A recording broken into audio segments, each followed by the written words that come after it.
24 घंटा में 12 से 72 कोरोना संक्रमित बढ़ल, 16 जन के मृत्यु। बरियारपुर में मापदंड विपरीत संचालन में रहल 6 दवाई दुकान बंद। सरलाही के चक्रा घाटा में आग लगी, 4 लाख मूल्य बराबर के क्षति। रौतहट में मापदंड विपरीत चल रहल 8 क्रशर बंद। प्रदेश 2 के मुख्यमंत्री लाल बाबू राउत के फेसबुक पेज हैक और रजनीकांत द्वारा नया पार्टी खोले के घोषणा।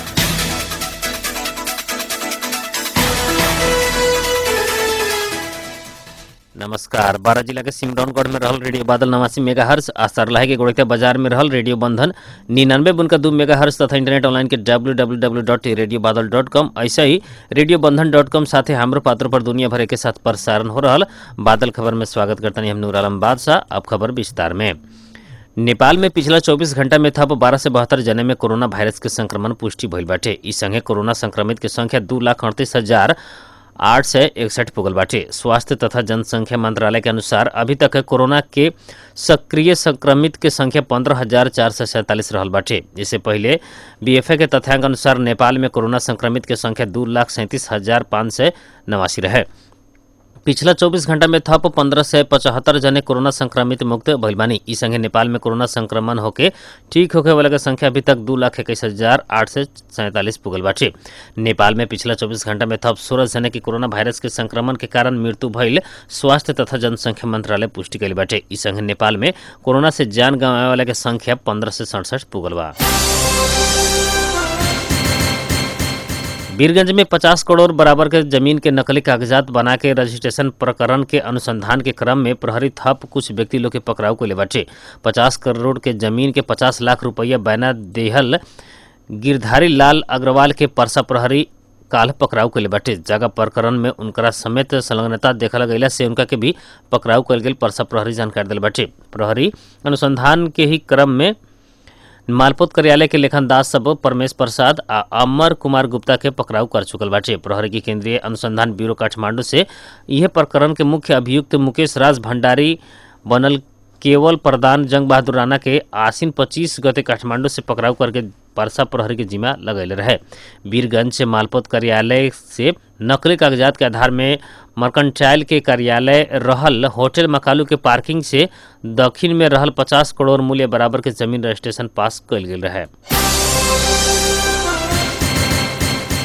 12 के महागढ़ी में नगर पालिका में संचालन में रहल मापदंड विपरीत के दवाई दुकान दवाई व्यवस्था विभाग के टोली से बंद कल गेल बाटे।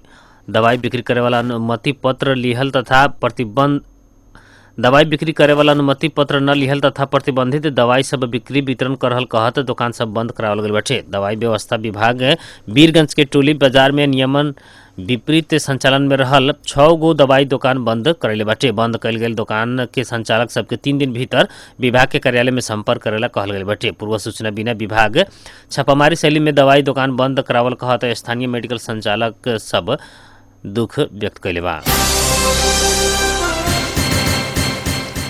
12 से स्रोत न खुलल 16 लाख रुपया सहित एक जने पकड़ाऊ पड़ल बाटे। पकड़ाऊ पड़े वाला में सिमरौनगढ़ नगर पालिका वार्ड नंबर 8 रहे वाला 23 वर्षीय सैनुल्लाह अंसारी रहल बानी। सशस्त्र प्रहरी की गश्ती टोली से पचरौता नगर पालिका 7 बेनौली स्थित सीमा क्षेत्र से काल उक्त रकम सहित अंसारी के नियंत्रण में ले बाटे। BR05 AG 8075 नंबर के भारतीय नंबर प्लेट के मोटरसाइकिल में सवार अंसारी के सशस्त्र प्रहरी बल नेपाल बॉर्डर आउटपोस्ट बेनौली से खटल टोली चेक जांच कैले पर स्रोत खुलावे ना सकल उक्त रकम सहित नियंत्रण में लिहल गई बाटे। सरलाही के चक्रघाटा गांव पालिका 1 पड़रिया में बीतल रात आग लगी भइला से लाखों मूल्य बराबर के क्षति भइल बाटे। बीतल रात 1 बजे के करीब उहे जगह में वर्ष 45 के रामचंद्र मंडल के फूस बांस के घर में अचानक आग लगी भइला पर घर पूर्ण रूप में जर के घर में रहल रात कपड़ा अन्न भाड़ा बर्तन नगद 1 लाख बेटी के शादी के खातिर राखल सोना चांदी के नागरिकता अन्य कागजात घर समेत करके आर्थिक मूल्य रु 4 लाख बराबर के क्षति भइल बाटे। आग लगी से कोनो मानवीय आ माल जाल के क्षति न भइल आ उक्त आग रात के ही 2 बजे प्रहरी आ स्थानीय के सहयोग में पूर्ण रूप में नियंत्रण में लिहल गयल जिला प्रहरी कार्यालय सरलाही जानकारी दिले बाटे। रौतहट में मापदंड विपरीत संचालन में रहल क्रशर बंद होखेला भइल बाटे। मापदंड विपरीत चलल रौतहट के 8 गो क्रशर उद्योग बंद करे के क्रशर उद्योग सबके विस्तृत अध्ययन तथा अनुगमन समिति से निर्णय कल गेल बाटे। मंगर के बैठल समिति के बैठक से मापदंड पूरा न कैल 8 गो क्रशर उद्योग बंद करे के निर्णय कैल रौतहट के प्रमुख जिलाधिकारी इंद्रदेव यादव जानकारी दिले बानी।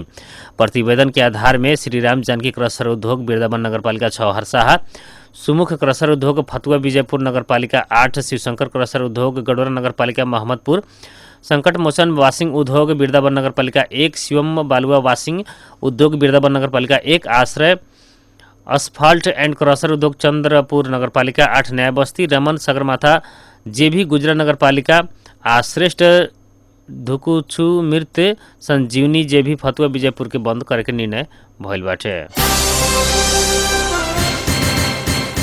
सप्तरी में अपने माई के खुखरी प्रहार करके हत्या करे वाला बेटा के अदालत से जन्म कैद के सजाए कल गई बाटे। सप्तरी के सुरुंगा नगरपालिका 1 चहका के 64 वर्षीय धनमाया पुलामी के हत्या कैल आरोप में उनकर बेटा 34 वर्षीय रिठे कहल जाए वाला जंग बहादुर पुलामी के काल जिला अदालत सप्तरी जन्म कैद के सजाए सुनले बाटे। मादक पदार्थ सेवन करके युवक 2076 आषाढ़ 19 गते संझिया खुखरी प्रहार करके अपने माई के हत्या कैले रहे।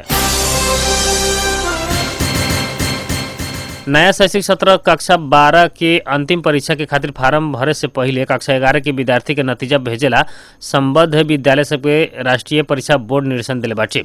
इससे पहले विद्यालय से अपन आंतरिक कार्यतालिका अनुसार परीक्षा कर सकी।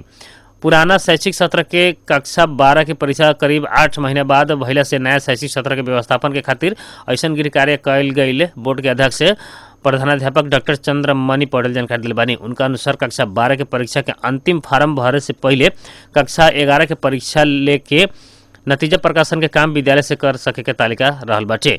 एकरा साथे 1 से पूर्णांक के ही परीक्षा होगी। एक बेरी कक्षा 12 के परीक्षा में 40 पूर्णांक 1.5 घंटा में परीक्षा लेला पर भी कक्षा 11 के विद्यार्थी के उ सुविधा दिहल गई नखे। कक्षा 11 के परीक्षा संचालन संबंधी कार्यविधि ई बेरी मात्र न होके दीर्घकालीन रूप में देख के निर्माण कल गई कारण 3 घंटा के परीक्षा 100 पूर्णांक के ही परीक्षा लेवे के व्यवस्था कल गई बाटे। कोरोना महामारी के कारण सरकार से जारी कल गई लंबा लॉकडाउन में विवाह करेला मुश्किल भइल युवा युवती के खातिर फेरू चिंता के विषय खड़ा भइल बाटे। हिंदू धर्म अनुसार वर्ष के 6 महीना होखे वाला लगन ई वर्ष 1 महीना में मात्र लगन बाटे। ई वर्ष अगहन महीना में मात्र लगन होखे के भइला से उमेर पुगल लड़का लड़की के जोड़ी सब धमाधम बियाह कर रहल बाटे लोग। अगहन में बियाह करे ना सके वाला सबके अब लगन के खातिर 4 महीना रुके के पड़ी। एकरा बाद अगहन से बैसाख के बीच में शादी के लगन नहीं है। राष्ट्रीय प्रजातंत्र पार्टी राप्रपा मकवानपुर से बागमती प्रदेश के राजधानी हेठौड़ा में आज राजतंत्र हिंदू राष्ट्र के पक्ष में प्रदर्शन कैले बाटे। पार्टी कार्यालय सानो पोखरा से मोटरसाइकिल और रैली से राजतंत्र पुनर्स्थापना कर हिंदू राष्ट्र कायम कर लगायत के नारा लगावत बाजार परिक्रमा कैले रहे। कोरोना संक्रमण जोखिम के ध्यान देते सभा सम्मेलन न करके मोटरसाइकिल रैली निकालल गई। राप्रपा मकवानपुर के अध्यक्ष राम हरि नेपाल ने बतानी। उनका अनुसार रैली में करीब 500 मोटरसाइकिल में नेता कार्यकर्ता और शुभेच्छुक सहभागी रहनी। हेठौड़ा बाजार के सीमा चौक से पुगल रैली के राप्रपा के नेता मधु अधिकारी राजा राम बरतौला जिला अध्यक्ष नेवपाने से संबोधन कल गई रहे। प्रदेश 2 के मुख्यमंत्री लाल बाबू राउत के आधिकारिक फेसबुक पेज हैक भइल बाटे। मुख्यमंत्री राउत के पेज संगे मुख्यमंत्री संचार सचिवालय आ अपन व्यक्तिगत अकाउंट समेत हैक भइल मुख्यमंत्री राउत के प्रेस सलाहकार आतिश मिश्रा जानकारी दिल बानी। ई पेज सब हैक भइला से ओकरा अन्यथा बात सब पोस्ट हो सके के कहते मिश्रा क्षमा याचना कैले बानी। मुख्यमंत्री लाल बाबू राउत के पेज लड़की के फोटो अपलोड समेत कल गेल बाटे। नेपाल से संयुक्त राष्ट्र संघ में गांजा के कड़ा प्रकृति के लागू औषधि के सूची से हटावे के पक्ष में मतदान कैले बाटे। राष्ट्र संघ से लागू औषध संबंधी एक सेशन में नेपाल सहित 3 दर्जन मुल्क सब गांजा के कड़ा प्रकृति के लागू औषधि सूची के पक्ष में मतदान कैले बाटे। नेपाल में गांजा उत्पादन सेवन आ कारोबार प्रतिबंधित रहल बाटे, लेकिन पिछला समय नेपाल में गांजा के व्यापार आ एकरा के दवाई जैसन व्यापार के खातिर अनुमति देवे के मांग उठ रहल बा। भारत के चर्चित चलचित्र कलाकार रजनीकांत काल नया पार्टी खोले के घोषणा कैले बानी। वहाँ के पार्टी के औपचारिक घोषणा यह दिसंबर 31 तारीख के दिन करे के बतैले बानी। तमिलनाडु में निर्वाचन होखे से पूर्व संध्या में वहाँ के पार्टी खुलत निर्वाचन में जाके बतैले बानी। सामाजिक संजाल से ट्विटर मार्फत वहाँ के बहुत से लोग से परामर्श करके पार्टी खोले के निर्णय में पुगल बानी। तमिलनाडु में सन 2021 के अप्रैल से मई तक विधानसभा निर्वाचन होखे के तय भइल बाटे।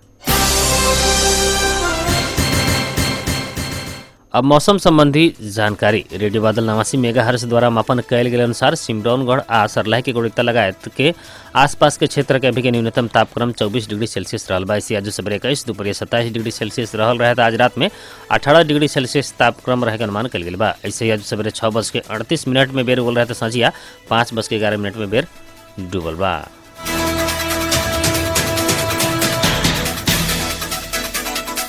आज के खातिर बादल खबर इतने जाते जाते प्रमुख खबर एक बार फिर से। 24 घंटा में 12 से 72 कोरोना संक्रमित बढ़ल। सूरज झने की मृत्यु। बरियारपुर में मापदंड विपरीत संचालन में रहल 6 दवाई दुकान बंद। सरलाही के चक्राघाटा में आग लगी 4 लाख मूल्य बराबर के क्षति। रौतहट में मापदंड विपरीत चल रहा 8 क्रशर बंद। प्रदेश 2 के मुख्यमंत्री लाल बाबू राउत के फेसबुक पेज हैक आ रजनीकांत द्वारा नया पार्टी खोले के घोषणा।